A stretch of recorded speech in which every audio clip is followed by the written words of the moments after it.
Welcome to Penrose Learning, where we make understanding easy. You start by confirming the exact Bose model and checking firmware.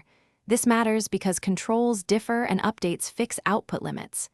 Next, use the original power and input cables. Damaged cables can reduce volume.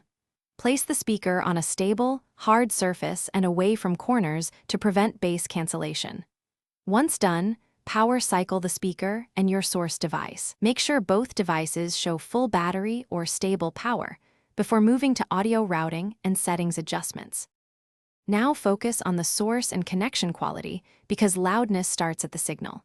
Set your phone or player volume to 90-100% and disable any system-level EQ or volume limiting. That ensures maximum line-level output. Prefer a wired optical or 3.5 aux connection when possible, or use Bluetooth with high-quality codecs like aptX or AAC. Adjust the speaker's input gain and turn off party or night modes that compress dynamics. Once configured, finish by applying final equalization and system tweaks to increase perceived loudness without distortion.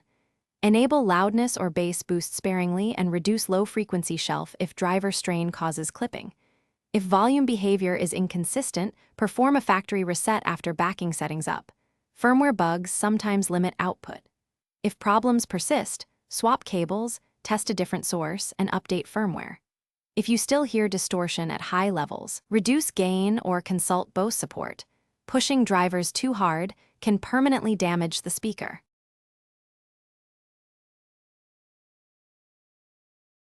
Thanks for watching. If this was helpful, leave a like and consider subscribing. See you next time.